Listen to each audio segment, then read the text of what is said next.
Tenez, tenez, on veut sauver la maison de Calas.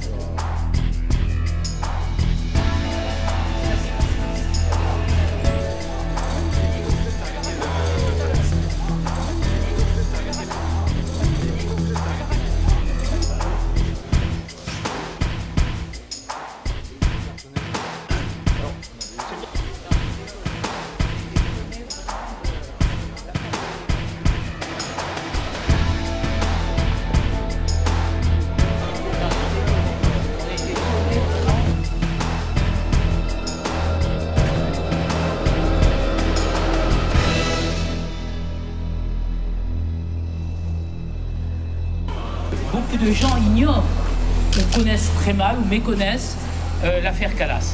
C'est une affaire emblématique qui a été appelée l'affaire Dreyfus du XVIIIe siècle et qui a pris une ampleur européenne, non seulement une ampleur nationale, mais une ampleur européenne.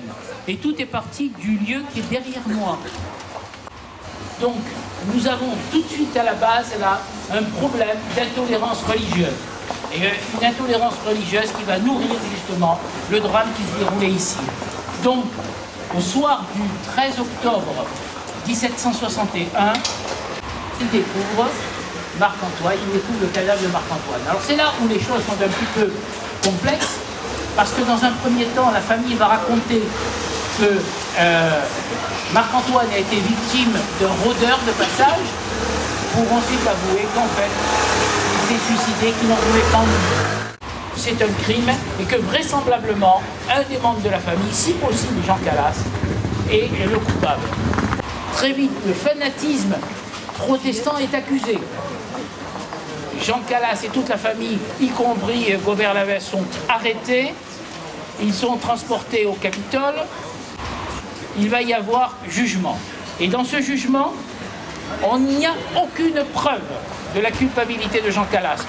Le Parlement de Toulouse, par 8 voix sur 13, va condamner à mort Jean Calas. Ça fait 250 ans aujourd'hui qu'il y a eu cette condamnation. Et demain, ça fera 250 ans que Jean Calas a été exécuté place Saint-Georges. Cette affaire serait vraisemblablement restée toulouso-toulousaine si Pierre Calas, qui était condamné au bannissement, ne s'était pas réfugié à Genève. Et tout près se trouvait la propriété, à Ferney, se trouvait la propriété de Voltaire. À un moment donné, Voltaire entend parler de cette affaire. Au départ, il n'est pas convaincu que Jean Calas est innocent. Mais il reçoit Donat et Pierre Calas, il les écoute longuement, puis il va recevoir Anne-Rose Calibel, Anne-Rose Calas, si vous voulez, et il est convaincu dès juin 1762 que Jean Calas est innocent. À partir de ce moment-là, il va mener un combat que nous dirions en termes modernes un combat médiatique, largement médiatique, puisqu'il va écrire lettre sur lettre, il va saisir les gazettes de l'époque, il va à un moment donné s'adresser au pouvoir royal, et il a la chance de convaincre, d'une part, nous sommes sous le règne de Louis XV, hein, je le rappelle, il va avoir la chance de convaincre la marquise de Pompadour d'une part, et le grand ministre de l'époque qui était Choiseul. Et tous les deux vont se faire porte-parole de l'action de Voltaire auprès du roi. En 1763, Voltaire sort son fameux traité sur la tolérance à propos de l'affaire Calas.